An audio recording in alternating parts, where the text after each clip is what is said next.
자, 3단계입니다. 3단계. 자, 도시가 선택이 됐고, 이제 첫 단계에서는, 1단계에서는 이제 투자의 종목도 선택을 했고, 목적성도 했고, 2단계에서는 그 목적에 맞는 투자 도시도 선정을 했고, 그 투자 도시 중에서 도시 기본 계획을 통해서 어떤 지역이 이제 향후에 시세 차익을 넣을 수 있는 가장 좋은 지역이다라고 이제 판단이 됐다고 한다면, 그 지역 내에 있는 이제 개별 부동산에 대한 가치 분석을 해야 되겠죠. 자, 그러면 한번 해보도록 하겠습니다. 일단은 예를 들면 입지 분석인데 이 부분들은 아주 간단합니다. 이제 다주택자들 같은 경우에 예를 들어 가지고 어떤 특정 지역의 이제 아파트를 가지고 있습니다. 그러면 이 아파트가 향후에 가격이 상승할 것이냐 하락할 것이냐 이 부분을 판단을 해야 되겠죠. 물론 이제 정책적인 요소에 따라 가지고 여러 가지 요소에 의해 가지고 이제 부동산 가격이 결정되지만 이제 가장 원칙적인 부분들을 한번 살펴보겠습니다. 아파트가 있다고 한다면 이거 팔아야 될지 아니면 그냥 보유를 해야 될지, 가격이 상승한다고 하면 이제 보유를 해야 될 것이고, 가격이 조금이라도 하락할 염려가 있다고 한다면은 이제 지금 이제 매도를 해야 되겠죠. 그러면 이거 판단 기준을 어떻게 해야 되냐 도대체. 가장 중요한 것은 인구입니다.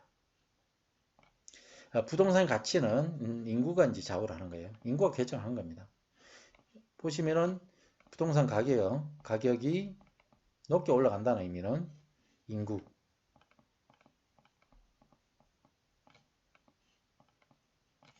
인구량에 따라 가지고 가격이 올라가는 거예요. 10만 명이다. 그러면 이제 이게 뭐 10억이다. 그러면 예를 들어 가지고 여기 인구가 동일 지역에 20만 명이다. 그럼 20억이 되는 거예요. 아주 쉽게. 반면에 예를 들면 인구가 반으로 줄었다. 5만 명을 줄었다. 그럼 5억밖에 안 되는 거죠. 10억짜리가. 그래서 가장 중요한 부분들은 인구가 증가할 것이냐 아니면 감소할 것이냐. 첫 번째 찾아봐야 될 것이고, 두 번째는 인구의 변동이 없더라. 그런데 인구의 지적 수준이 변하는 경우가 있습니다.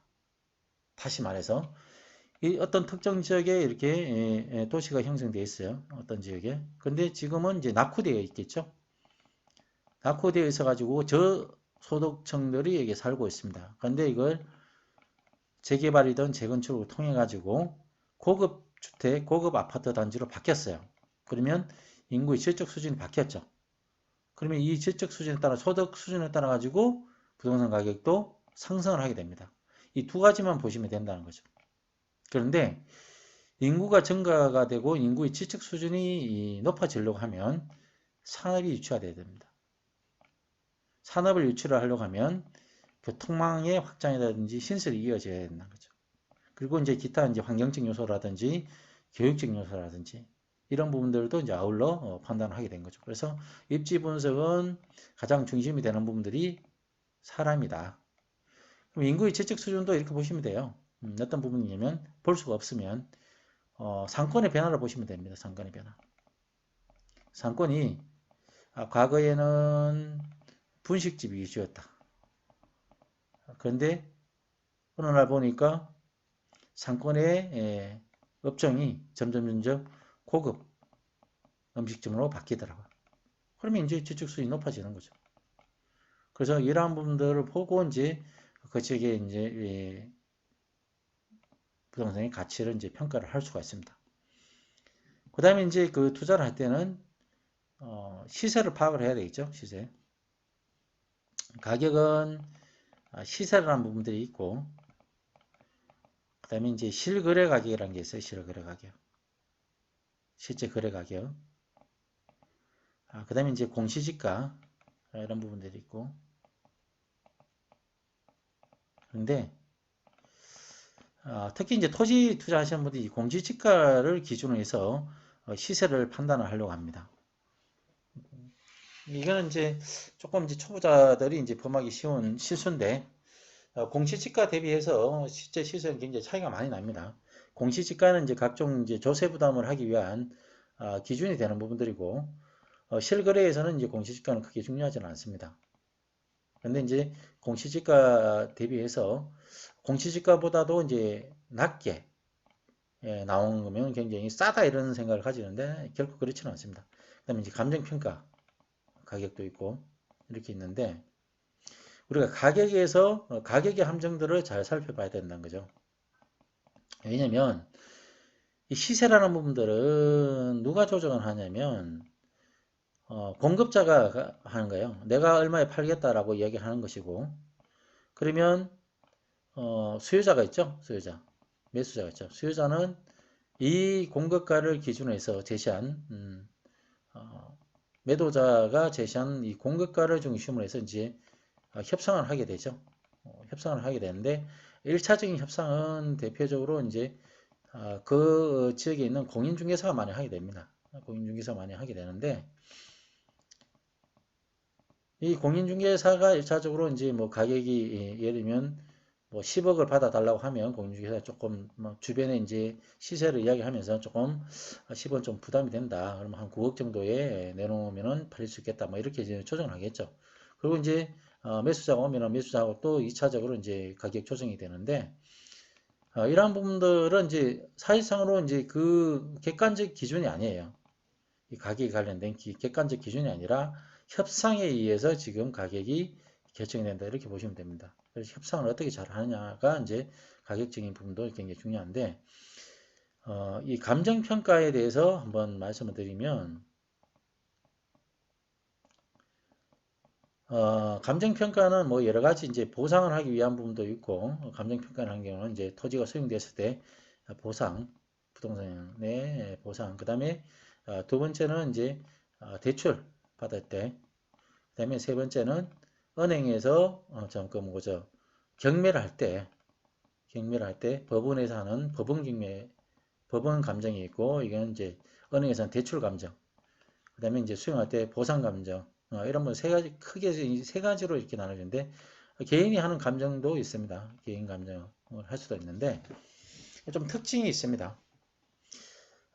가장 이 보상 가격이 감정 평가가 낮게 책정되는 부분들은 뭐냐면 보상을 할 때인데 이 부분들은 뭐냐면 수용자 측에서 감정 평가를 한 분, 그 다음에 이제 상호간 합의한 부분들, 그 다음에 이제 토지 소유자, 부동산 소유자 한 분, 이렇게 세 분이서 해서 협상을 해가지고, 협의를 해가지고, 이렇게 보상가 책정되는 부분인데, 이러한 부분들은 이제 많은 문제점을 남고 있어요. 왜냐면, 시세보다 좀 싸게 보상 가격이, 이 감정평가가 나오는 경우가 굉장히 많이 있습니다. 많이 있기 때문에 분쟁이 굉장히 많고, 이 부분들은 이제, 우리가 이제 실거래에서 그게 이제 직접적인 그 수용의 대상자가 아니면 뭐 그게 그건 아니고 두 번째는 이제 봐야 될 게 뭐냐면 은행하고 은행 대출을 위한 부분하고 법원 법원에서 이제 그 경매 감정이 있는데 이게 좀 달라요. 은행에서는 감정평가 금액을 굉장히 조금 박하게 합니다. 좀 낮게 책정을 해요. 그 이유가 뭐냐면 감정평가를 높게 하면 예를 들어 가지고 감정평가를 10억을 했다고 하면 예를 들면 대출을 이 10억 기준으로 해서 대출을 해줄 거 아닙니까? 근데 부동산 가격이 이게 떨어지게 됐다라고 하면 예를 들면 한 30%뚝 떨어졌다 하면 이 대출금을 해소할 수 있는 부분들이 좀 적겠죠. 리스크가 있다는 거예요. 그래서 좀 더 소극적으로 수동적으로 감정평가를 합니다. 은행에서 감정평가는. 그에 반해서 법원 경매 같은 경우는 법원 경매의 목적은 뭐냐면 이 사람이 이제 빚을 못 갚았다든지 아니면 세금을 못 냈다든지 이런 경우가 많겠죠. 그래서 그런 경우에 이제 경매로 나오는데 목적은 뭐냐면 이거 돈을 많이 받아서 채무자가 가지고 있는 채무 부담을 줄여주는 역할을 해야 되겠죠. 그래서 좀 더 적극적이고 이 은행 대출에 했을 때의 감정평가 금액보다는 좀 더 높게 이렇게 형성시키는 경우가 있습니다. 그렇다고 해서 뭐 많이 차이 나는 건 아니겠죠. 감정평가라는 부분들이 그래서 조금 더 이제 긍정적인 측면에서 감정평가를 하냐, 아니면 조금 더 소극적이고 수동적인 측면에서 감정평가를 하냐에 따라 가지고 감정평가 금액이 달라질 수 있다. 이렇게 보시면 됩니다. 그래서 감정평가 미만으로 예를 들어 가지고 경매를 했다 하더라도, 경매를 받았다 하더라도 반드시 좋아할 건 아니다. 그래서 중요한 부분들은 가격 기준으로 그 부동산에 대한 가치를 판단해서는 안 된다. 이렇게 보시면 됩니다. 그 다음에 이제 도로에 대한 접근성, 이런 부분도 굉장히 중요한데, 도로도 보시면 이제 대도로가 있고 소도로가 있습니다. 그래서 이런 부분들 좀 중요하고, 도로 같은 경우는 이렇게 보시면 됩니다. 지적도 상에 나와 있는 도로가 있는데 현황도로가 없는 경우가 있어요. 현황으로 가면 도로가 있었던 것인지 없었던 것인지 모르는 경우, 막 숲이 있고. 그런데 이런 경우는 이제 조금 이제 가치 평가를 다르게 해봐야 되는데, 한번 볼게요. 도로에 관한 부분들은 우리가 이제 법정도로라는 게 있고 비법정도로라는 부분들이 있습니다. 법정도로가 있고 비법정도로가 있는데, 법정도로는 이제 건축법상 건축 행위를 할 수 있는 도로예요. 일반적으로 이제 4m 도로에 2m 이상 이제 접해 있어야지만이 이게 이제 건축 허가가 나겠죠. 물론 이제 이 면적의 규모에 따라서 접하는 면적, 이 도로의 폭에 관련된 부분들도 다 다릅니다. 가장 기본이 되는 게 우리가 이제 단독 주택을 지으려고 하면 일반적으로 건축법에는 이제 4m 이상 도로에 2m 이상 접해라 이런 부분도 있습니다. 세부적인 거는 이제 다 도로에 관련된 부분들 할 때 구체적으로 이제 말씀을 드리겠습니다. 그런데 이제 도로에 관련된 부분들은 뭐냐면, 이렇게 보시면 이제 도로가 예를 들어 가지고 지적도상으로는 도로가 표시가 되어 있는데 현황도로 없는 부분들이 있습니다. 이러한 부분들은 이 도로를 다시 복원을 해서 도로의 역할을 할 수 있게끔 만드는 경우가 있습니다. 그런데 현황도로는 있는데 지적도상에는 도로가 없다.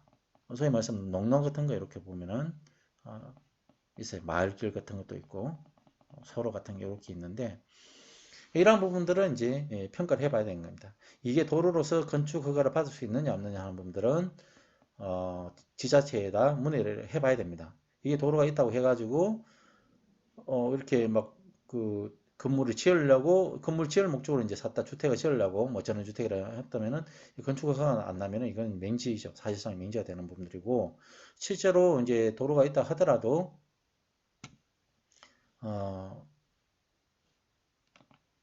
예를 들면 도로가 이렇게 있어요.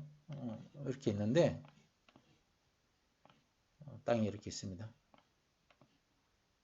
이게 충분하게 이제 건축 허가를 받을 수 있는 넓이의 도로에다가 충분하게 이제 건축 허가를 받을 수 있는 면적의 접해가 있지만, 이쪽 지역에 이렇게 경관 녹지라는 부분들이 이렇게 배치가 되어 있으면 이러한 부분들은 진입로를 만들 수가 없습니다. 이게 사실상 맹지, 이게 사실상 맹지죠. 법률상 맹지가 아니죠. 없지만 건축 행위가 안 나옵니다. 이러한 부분들은 이제 디테일하게 좀 살펴봐야 되는 부분이고, 또 하나 이제 이런 부분들 있으면 도로에 관련 주의해야 될 부분들은 예를 들어 가지고 이제 이렇게 도로를 해서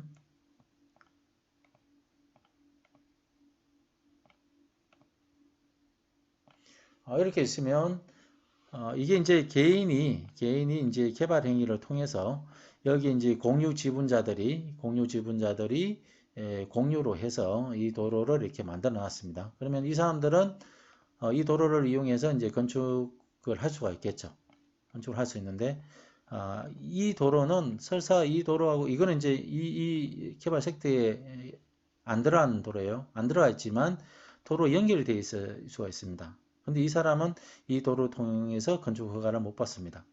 이런 경우도 굉장히, 여기 이제 그 동의를 다 받으면 되겠지만 동의를 안 해주면 이쪽은 사용할 수가 없다. 이렇게 보시면 됩니다. 그래서 도로의 접근성, 접하고 있다 하더라도 반드시 건축 행위를 할 수 있다라고 이렇게 보시면 안 된다. 이렇게 보시면 됩니다. 도로에 관련된 부분들은 이제 도로 시간에 이제 충분하게 말씀을 드리겠습니다. 행위 제한인데 모든 부동산은 반드시 행위 제한에 들어가 있어요. 행위 제한. 이 행위 제한이라는 분들은 부동산의 가치를 결정한 게 행위 제한입니다. 법률적으로는. 행위 제한이 약하면 행위 제한에는 뭐 여러 가지 있겠죠. 용도 지역에 관련된 부분도 있을 것이고, 뭐 내 땅이라고 해서 내가 마음대로 할 수가 없습니다. 없고, 용도 지역에 맞게끔, 용도 지역에는 이제 건폐율이라든지 용적률이라든지 아니면 건축할 수 있는 건축물의 종류라든지 이런 부분들이 법적으로 정해져 있어요. 그래서 법률에 맞게끔. 그다음에 건축법에 보면은 뭐 건축 행위를 할 때는 뭐 도로 조건이라든지 이런 뭐다 조건이 있고, 그다음에 이제 다른 부분에 대해서 개발 제한구역이라든지 뭐 행위 제한으로 해서 예를 들어 가지고 이제 뭐 비오톱이라든지 각종 군사지역이라든지 뭐 이런 각종 행위 제한이 있다는 거죠. 이 행위 제한이 있는데 이 행위 제한이 완화가 되면 완화가 될수록 토지의 활용도가 높아지겠죠. 그래서 중요한 부분들은 현재 시점에서의 행위 제한이 어떻게 되어 있는지, 그러면 이 행위 제한이 완화가 될 것인지 아니면 해제가 될 것인지, 해제 가능성이 있는 것인지 이러한 부분들을 이제 봐야 된다는 부분이죠. 굉장히 중요한 내용입니다. 그리고 이제 아까 도로에 대해서 하나 더 말씀드리면 임도라는 게 있어요. 임도. 임도. 산에 가다 보면 산에 이제 비포장 도로로 이렇게 쭉 도로를 닦아놨는데 이건 이제 도로라고 잘못 아시는 분이 있다는 거죠. 현황선은 도로죠. 차도 다닐 수가 있고 비포장 도로지만 이거는 이제 산림을 이제 뭐 예를 들면 목재를 운반하기 위한다든지 이 산림을 가꾸기 위해서 만드는 이제 도로입니다. 그래서 임도라고 하는데 이 임도를 통해서 도로가 넓다 하더라도 건축 행위를 받기는 힘듭니다. 안 돼요. 이 도로 아닙니다. 어떤 분이 이제 이거 가지고 뭐 이 도로 아니냐 근데 도로 아닙니다. 초보자들.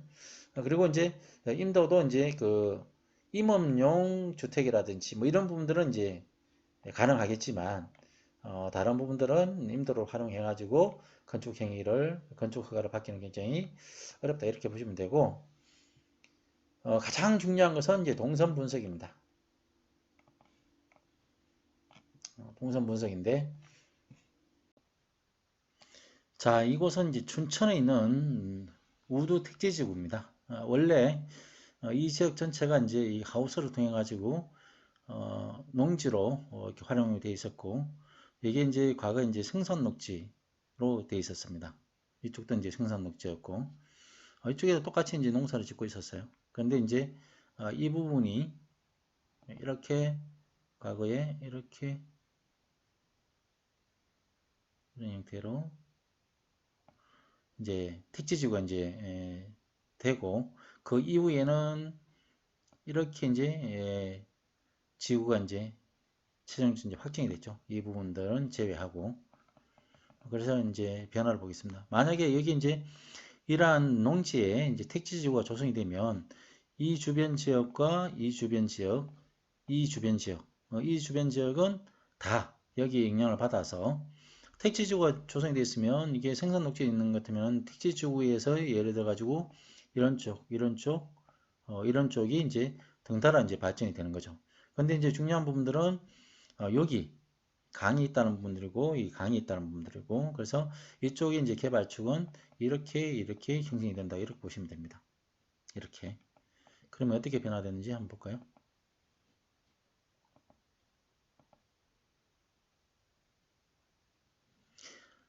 이렇게 들어왔습니다. 이렇게 이제 택지주가 조성이 됐는데 이 택지주가 조성됨으로 인해 가지고 주변의 변화는 어떻게 됐는지를 한번 보겠습니다. 이렇게 되어 있습니다. 이렇게 이제 택지주가 들어오면 여기 이제 거점이 되는 겁니다. 거점이 되는 거고 여기에 이제 모여 있는 사람들이 움직이는 동선을 봐야 되는 거죠. 동선을 봐야 되는데 이건 택지지구니까 이 사람들이 이제 움직이는 동선은 아무래도 거리가 가까운 이쪽으로 강을보로 이쪽으로 강변 쪽으로 많이 가겠죠. 산책이든 아니면 뭐 차를 마시러 가든 이렇게 이제 개발축이 형성이 되는 거예요. 그러면 이쪽 지역이 동일하게 생산 녹지였다 한다면 이쪽 지역도 용도 지역의 변화를 가져와야 된다는 겁니다. 한번 보겠습니다.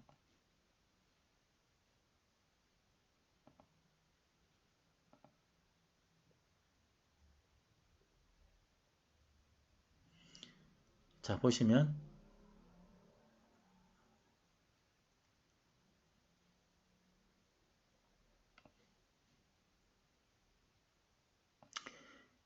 이쪽 지역은 이제 주거 지역, 준주거 지역으로 이렇게 돼 있고 이쪽 지역도 2종 일반 주거 지역으로 변화가 됐습니다. 그러면 생산 녹지에서 주거 지역으로 이제 변화가 됐죠.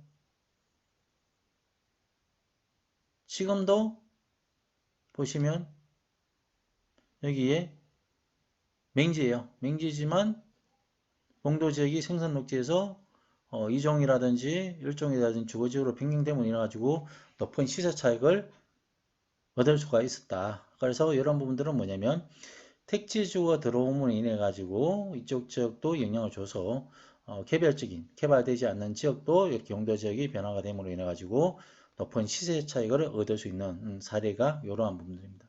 그래서 지금도 예를 들면 생산 녹지인 상태에서도 여기에 농사를 짓고 있었고 지금은 주거지역 상태인데도 지금 농사를 짓고 있습니다.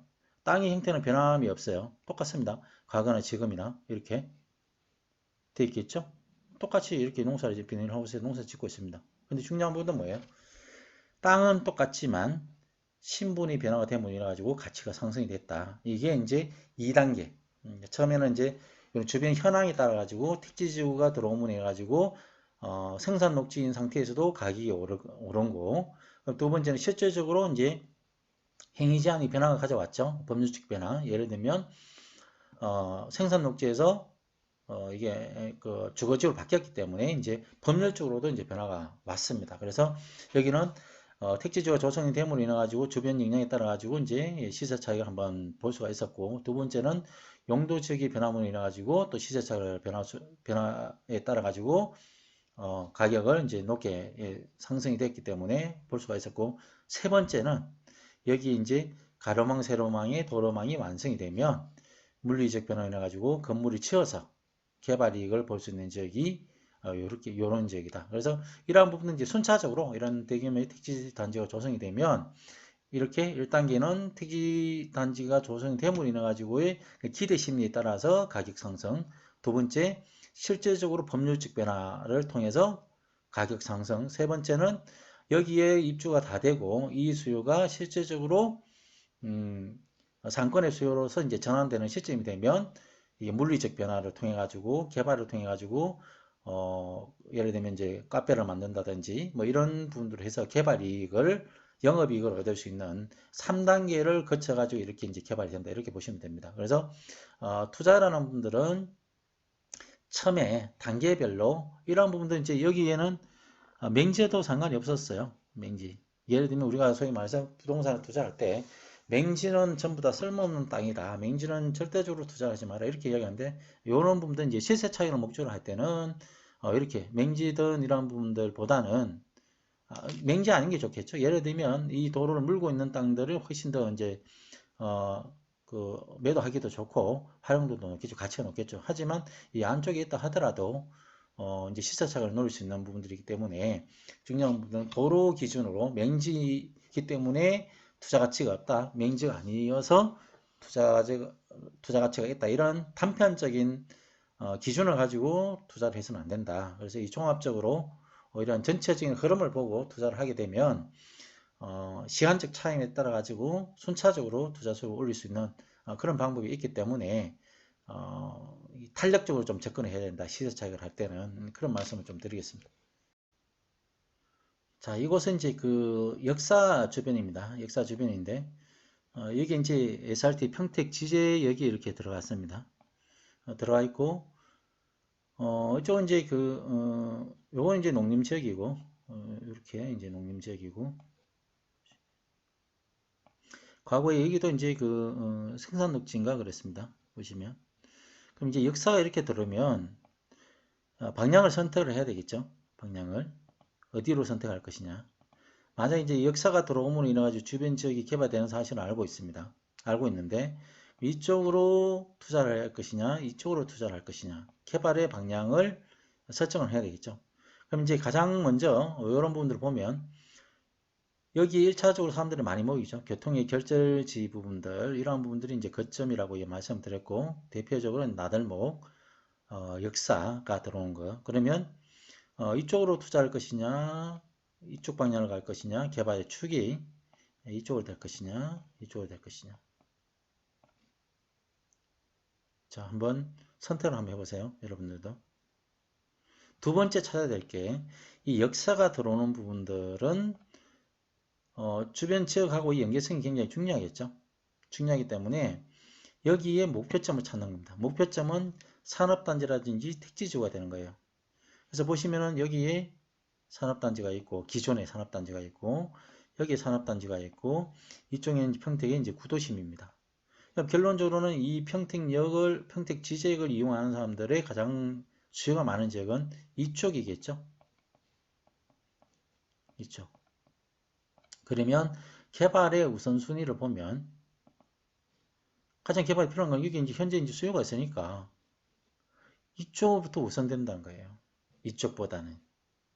그래서 거리가 설사 여기 지제역하고 가깝다고 하더라도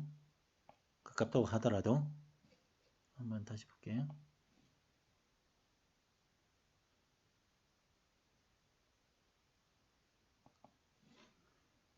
자, 거리가 바운더리 이렇게 한번 쭉 한번 볼게요. 그러면 이쪽도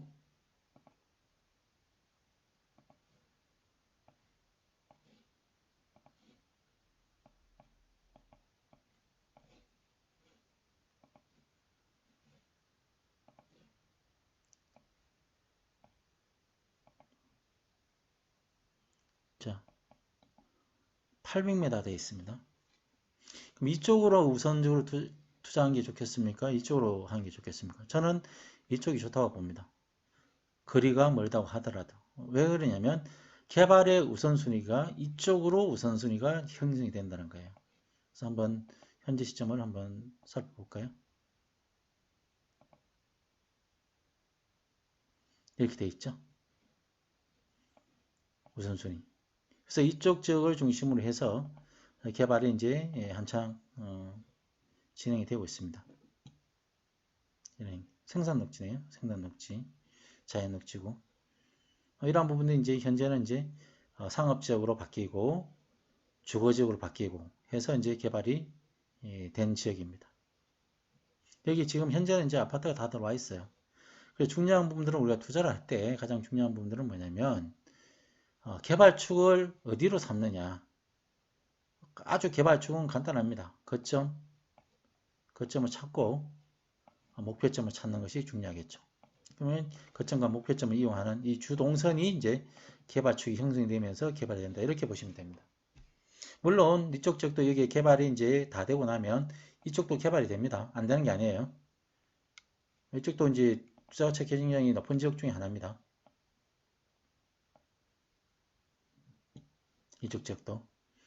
그리고 이제 이쪽 지역도 보시면은 전체적으로 지식 편집 들어볼게요. 계획관리 지역이 이렇게 되어 있고 농림 지역이 이렇게 형성이 되어 있습니다. 그러면 이쪽에는 주로 개발의 축은 어느 쪽이 되냐? 이 계획관리 지역을 중심으로 된다. 이렇게 보시면 됩니다.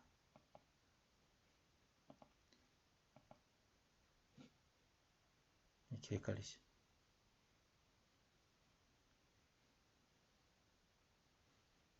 넓게 이제 계획관리가 이렇게 분포가 되어 있기 때문에 넓게 분포된 계획관리 지역 내에 되어 있는 포함된 이 농림 지역은 개발이 될 수가 있어요.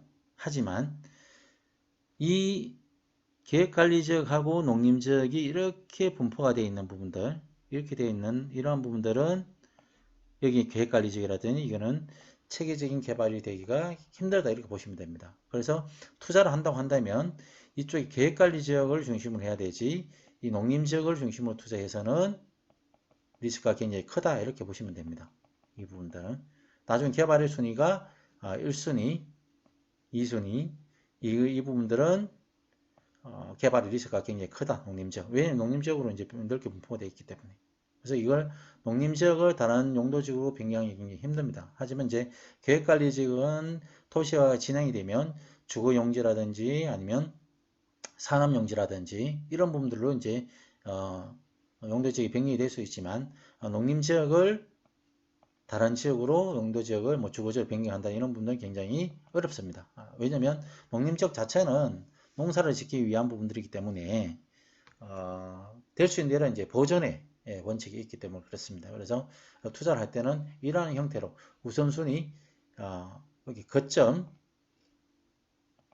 자, 거점이 있고 목표점을 따라서 동선이 1차적으로 형성이 되고 2차적으로는 가까운 지역의 이 계획관리지역, 그 다음에 이 부분들은 리스크가 크다. 이렇게 보시면 됩니다. 전반적으로.